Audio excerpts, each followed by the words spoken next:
आज की कहानी एक ऐसे लड़के की है जो अपनी स्टेप मॉम के साथ चूहे बिल्ली का खेल खेलते हुए उनकी गुफा में अपना घोड़ा दौड़ाता है। इस मूवी का नाम है फैमिली प्रैक्टिस। कहानी की शुरुआत होती है साइमन से, जो अपनी गर्लफ्रेंड एल्सा के साथ लिव इन में रहता था और उसने भी एल्सा को अपने घोड़े पर बैठा रखा है। एल्सा भी बड़े आराम से साइमन के घोड़े की सवारी कर रही थी, लेकिन उन्हें अपने इस सफर को बीच में ही रोकना पड़ता है क्योंकि साइमन को एल्सा के साथ अपने घर जाना था। वैसे ये दोनों आर्टिस्ट हैं जो एब्स्ट्रैक्ट पेंटिंग बनाया करते थे और रास्ते में भी साइमन एक पेंटिंग बना रहा था जिसमें एल्सा का हाथ उसके हथियार को पकड़े हुए हिला रहा था। ये देखकर एल्सा हंसने लगी थी और घंटों की ड्राइव के बाद वो साइमन के घर आ जाते हैं। तब हमें पता चलता है कि साइमन के फादर कार्ल का आज 60वां बर्थडे है, इसीलिए परिवार के सभी लोग वहाँ आए हुए थे, जहाँ वो सभी डिनर टेबल के पास इकट्ठा होकर ऊपर वाले से प्रार्थना करते हुए उनका धन्यवाद कर रहे थे। उनकी प्रेयर करने के तरीके को हम देखकर आसानी से समझ पाते हैं कि वो लोग जुनीदियन रिलीजन को फॉलो करते हैं, तो अपने अपने रिलीजन के अनुसार वो लोग वाइन और ब्रेड टेस्ट कर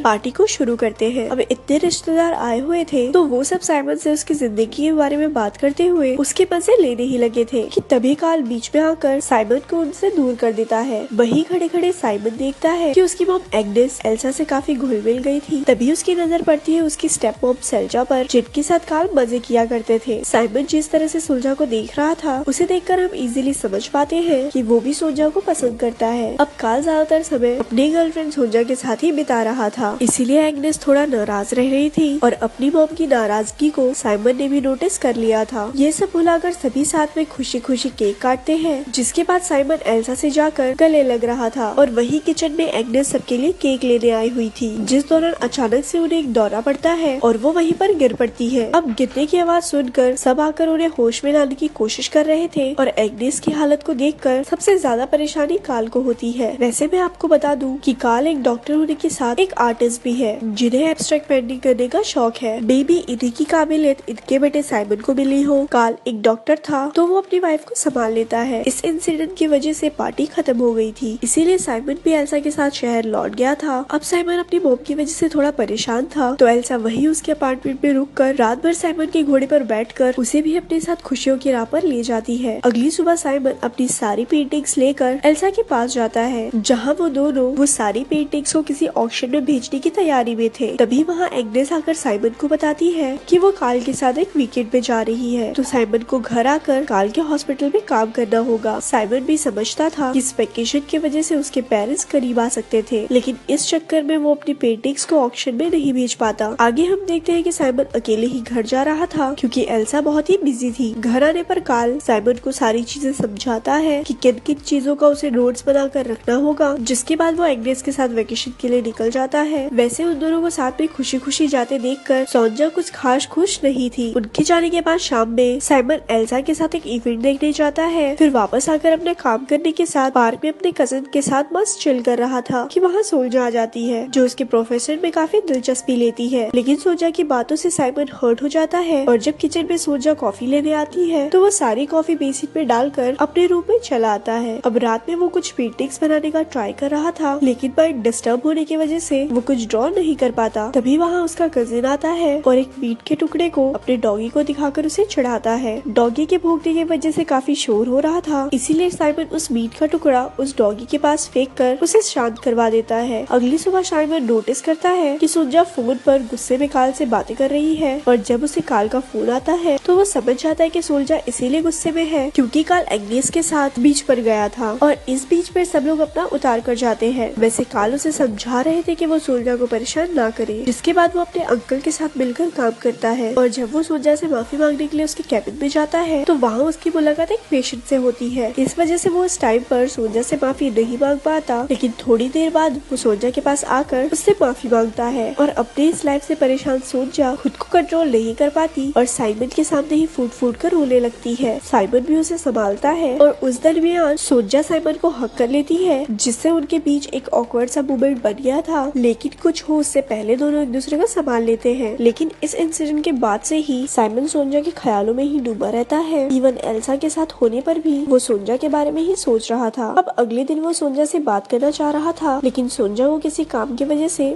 उसके अंकल के साथ बाहर जाना पड़ता है। उनके जाने के बाद जब साइमन पेशेंट्स की फाइल देख रहा था तब एक कोरियर वाला सोनिया के लिए फ्लावर्स लेकर आता है। अब उन फ्लावर्स को कार्ल ने भिजवाया था, लेकिन साइमन उन फ्लावर्स को दूर जाकर कचरे में फेंक आता है। मतलब अब साइमन ने सोजा की गुफा में अपनी जेसीबी चलाने का पूरा मन बना लिया था। वो सोजा में इतना खोया हुआ था कि उसे ये भी पता नहीं चलता कि एल्सा अपने कलीग के साथ कुछ ज्यादा ही फ्रेंडली होती जा रही है। साथ ही साथ उसने अपने कलीग से फ्रेंडशिप भी कर ली थी, जिनके साथ वो घर पे ही ड्रिंक भी करती है। लेकिन साइमन ने अपना पूरा ध्यान सोजा पर रखा हुआ है और अगले दिन जब सोजा ड्रॉर से फाइल निकाल रही थी तो वो सोजा के डिक्की को देखकर अपनी आंखें सेक रहा था। और एक रोज जब उसके ग्रैनी और अंकल घर के बाहर गए हुए थे तो वो सोजा के साथ कैबिन में जाकर उसके साथ लवलापटा कर लेता है। एक किस में ही सोजा की झील से पानी निकलने लगा था तो वो जल्दी से साइमन को बेड पर ले आती है और अपना सब कुछ उतार कर सबसे पहले वो साइमन को अपनी झील का नमकीन पानी टेस्ट करवाती है। जिसके बाद साइमन ने अपनी जेसीबी उसकी गुफा में उतार दी थी और फिर साइमन एक जबरदस्त खुदाई करता है। खुदाई के बाद से साइमन और सोजा के बीच का रिलेशन अच्छा हो गया था। साइमन के चेहरे पर भी एक रिलैक्सिंग स्माइल रहने लगी थी, लेकिन जल्दी ही उसे ये रियलाइज होता है कि उसने एल्सा के साथ गलत किया है। तो एक दिन जब वो क्लब में एंजॉय कर रहे थे तब साइमन एल्सा को बता देता है कि उसने एक दिन सोजा की गुफा में जबरदस्त खुदाई कर दी थी। ये सुनकर एल्सा का भरोसा साइमन से उठ जाता है और वो क्लब से बाहर चली जाती है। लेकिन ये सारी बातें बताने के बाद साइमन वापस से सोजा के अपार्टमेंट में जाता है, जहाँ वो सोजा को किस करके उसके बड़े बड़े संतरों को बाहर निकाल कर उनका जूस पीते हुए सोजा की गोद में लेट जाता है। तो काम खत्म करने के बाद दोनों साथ में डिनर करते हुए रेड वाइन का मजा लेते हैं। रात में भी साइमन सोजा के साथ ही उसके बेड पर सोया हुआ था। अगली सुबह आंखें खुलने पर वो देखता है कि उसके डैड यानी कि कार्ल वेकेशन से लौट आए थे। तो वो वापस रूम में जाकर अपने कपड़े वगैरह पहनकर वहाँ से निकल जाता है। अब कार्ल को साइमन और सोजा के रिलेशनशिप पर कोई शक नहीं होता है, क्योंकि सोजा ने उसे पहले ही बता दिया होता है कि साइमन ब्रेकअप से गुजर रहा है, इसीलिए वो यहाँ पर उसके घर रहने आया था। अपने घर वापस आकर साइमन का सर घूमने लगता है, मानो उसे पैनिक अटैक्स आ रहे हो। इसीलिए वो अपनी मॉम एग्नेस को कॉल करके उनको सारी बात बताने का ट्राई करता है। लेकिन एग्नेस और कार्ल में लड़ाई चल रही थी, क्योंकि कार्ल अपना सारा सामान लेकर सोजा के पास शिफ्ट हो रहा था। अब लड़ाई में एग्नेस ने अपना फोन तोड़ दिया था और जब साइमन का कॉल एग्नेस को नहीं लगता तो वो तभी घर आ जाता है, जहाँ उसकी मॉम उसे समझाती है कि उसे एल्सा के साथ रिश्ता बनाए रखने के लिए उसे एक अंतिम कोशिश करनी चाहिए। इसीलिए साइमन वहाँ से निकलकर एल्सा के ऑफिस आकर उसे मनाने की कोशिश करता है, लेकिन एल्सा का विश्वास साइमन से उठ गया था। अब एल्सा नहीं मानती तो साइमन को पैनिक अटैक आने लगता है और वो किसी तरह अपने घर आता है। और घर आने के बाद जब वो अपने पेंटिंग इक्विपमेंट्स को फेंकने जा रहा था तब वो वही जमीन पर गिरकर बेहोश हो जाता है। आगे साइमन की आंखें हॉस्पिटल में खुलती है, जहाँ कार्ल भी मौजूद थे। वो उसे समझाते हुए कहते हैं कि अगर एल्सा उसके साथ नहीं रहना चाहती या उसे अब उस पर भरोसा नहीं रहा तो वो उम्र भर उसे भरोसा दिलाने की कोशिश नहीं कर सकता। ऐसे में उसे अपनी लाइफ में आगे बढ़ना होगा। तो पिता की बात मानकर साइमन एल्सा का चक्कर छोड़ देता है और पूरी तरह से ठीक होने के बाद वो कार्ल के न्यू बुक लॉन्च में आता है, जहाँ उसकी मुलाकात एग्नेस से होती है, जो साइमन को पूरी तरह ठीक देखकर खुश थी। एंड में हम देखते हैं कि उनका पूरा परिवार फिर से इकट्ठा हुआ है, क्योंकि सोजा को एक बेबी हुआ था। अब ये बेबी तो जरूर साइमन का होगा, क्योंकि कार्ल की उम्र को देखकर हम ये समझ सकते हैं कि उसकी बंदूक में बारूद नहीं बचा होगा। लेकिन सबको यही लग रहा होता है कि ये बच्चा कार्ल का है। अब जब सब फैमिली की ग्रुप फोटो ले रहे थे तब उसमें साइमन और एग्नेस नहीं जाते, क्योंकि उन्हें भी कहीं न कहीं पता था कि वो अब इस फैमिली का हिस्सा नहीं बने तो सबके लिए अच्छा होगा। ऐसे ही मूवी यहाँ पर खत्म हो जाती है और स्टोरी सुनने के लिए हमारे पेज को लाइक करें।